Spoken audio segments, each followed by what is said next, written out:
আসসালামু আলাইকুম। বগুড়া কুকিং স্টুডিওর আজকের আয়োজনে আপনাদেরকে স্বাগতম।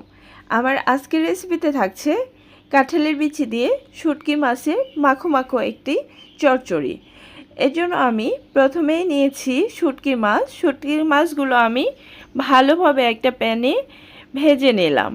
এখন এর মধ্যে কিছুটা পানি দিয়ে এভাবে রেখে দিচ্ছি। কিছুক্ষণ রেখে আমি এগুলো ধুয়ে পরিষ্কার করে নিব।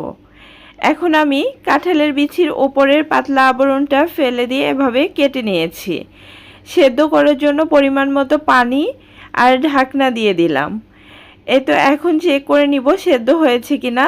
এখন সেদ্ধ হয়ে গেলে আমি এটা নামিয়ে এক সাইডে রেখে দিচ্ছি।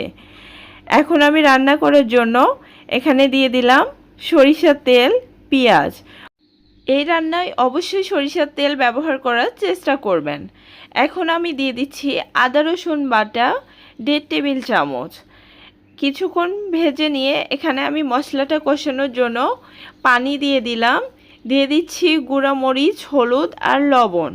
সব কিছু দিয়ে কিছুক্ষণ কষিয়ে নিয়ে এর মধ্যে শুটকি মাছ দিয়ে দিচ্ছি। কিছুক্ষণ কষিয়ে নেব।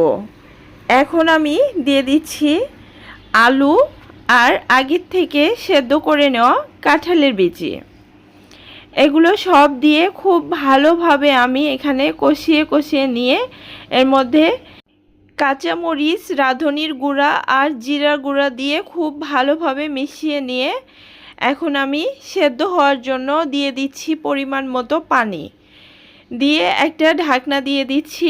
মাঝে মাঝে ঢাকনা খুলে আমি নেড়েচেড়ে দেখে নিয়েছি। এ পর্যায়ে যে যেমন ঝোল রাখতে চান সে পর্যায়ে নামিয়ে নেবেন। আমি এরকম অবস্থায় এটা নামিয়ে নিয়েছি। ধন্যবাদ আমার ভিডিওটি সম্পূর্ণ মনোযোগ সহকারে দেখার জন্য।